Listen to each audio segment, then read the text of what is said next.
Three Dog here. How's everyone doing? Hey Max, don't this truck look like it'd be in the Fallout 3 game? Look at that.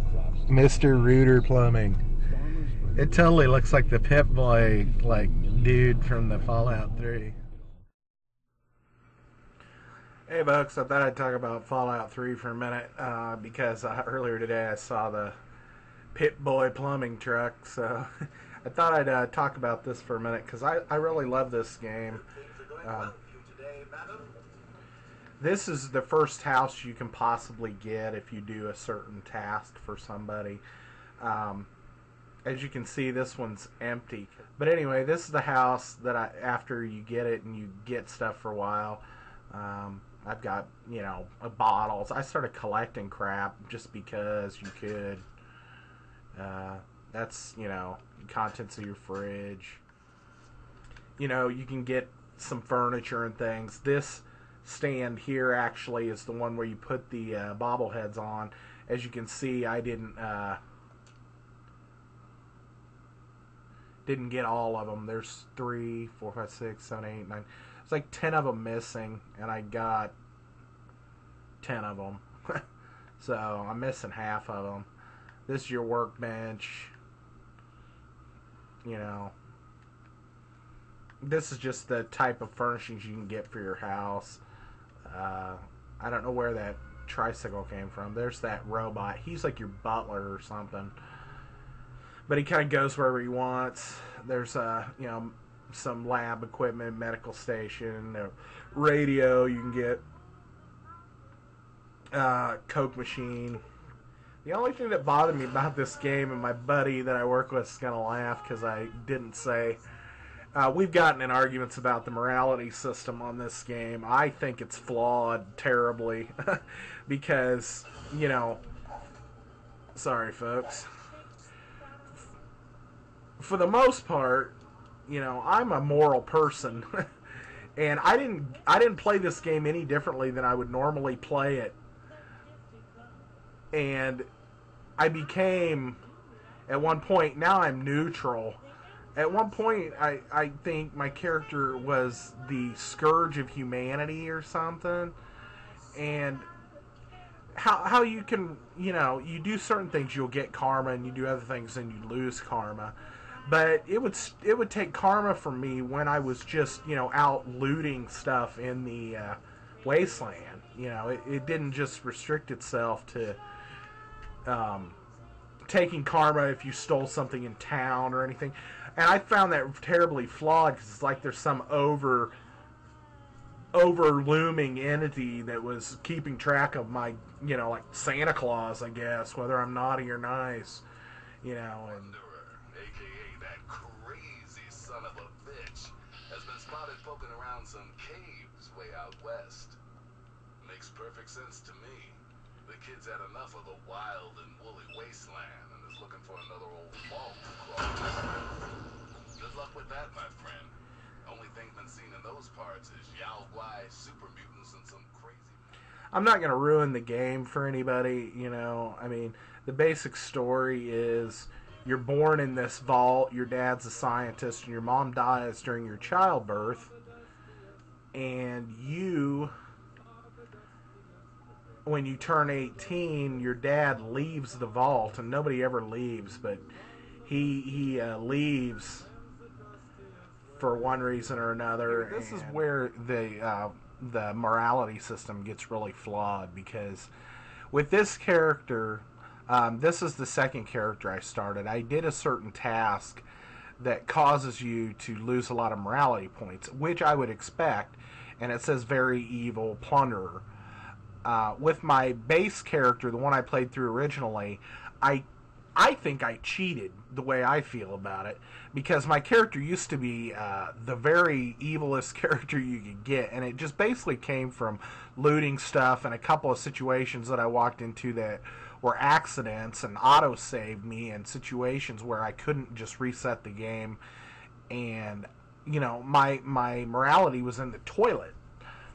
And how I got it back up to neutral was giving water to this guy, this you know, ragamuffin looking dude that wanted water, and every time it gives you water, it gives you some morality back, some positive morality.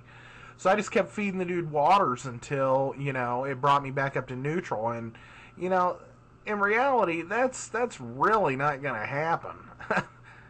Same thing with, like I said, the Santa Claus effect, where there's some overwhelming entity that's watching you, making sure you're good or bad, and he's telling everybody else about it at the same time, evidently, because they're all giving you the dirty looks and the, you know, shitty comments when you're talking to them. So there are certain times when the morality makes sense, but to tell you the truth, even this doesn't make much sense, because the task that I did right here should only be known to about 3 people that I actually was the one to do what was done.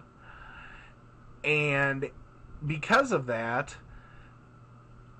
that morality should be limited to those people knowing, you know, not an overall sense of morality that affects everybody that I run into, because they wouldn't know that I was the one that did what I did.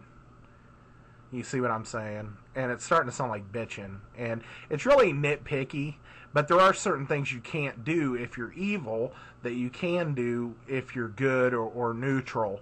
And to sit there and have to give people water or do evil things in order to get your level down low enough to be able to do certain things is just a little funny to me.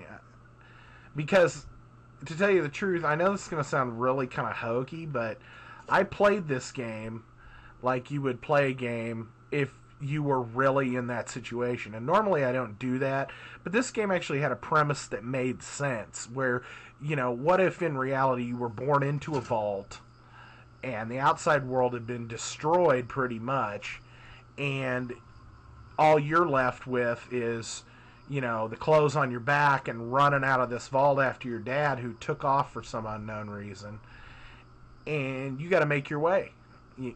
So I figured I'm going to play it like I would play it in reality. You know, I'm going to take what I find, no matter, you know, what it is. If there's nobody around, I'm going to take it. And sometimes the game says, nope, sorry, you're stealing. And I'm like, you know, screw that. You're going to take what you need to survive, you know.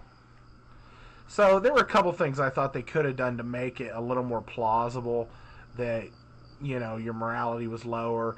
Kind of like on Metal Gear, where they have the line of sight when they see you. I thought maybe they should have a line of sight for when you're doing something bad. If somebody sees you in that, doing it, you know, in that town, like you get caught stealing, that makes sense that everybody in that town might, you know, be pissed at you. But I tried to show y'all a bit of the targeting system. I just killed that fly or whatever, but that's what people claim is more the turn-based, because you click on that and you decide where you're going to shoot it, and it basically freezes the combat in the moment. So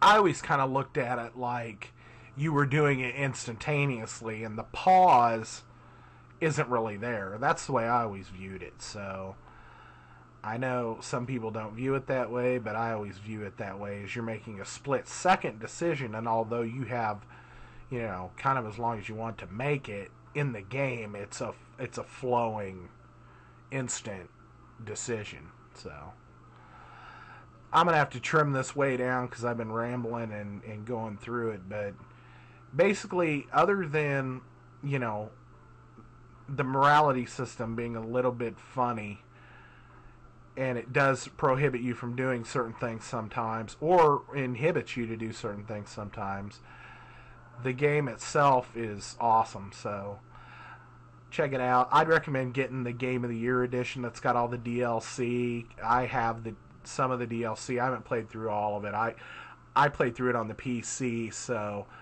I'm thinking about getting it for my 360, just buying the Game of the Year edition. So anyway, I've said anyway about 50 times, and I've said about 50 times, so I'm out of here.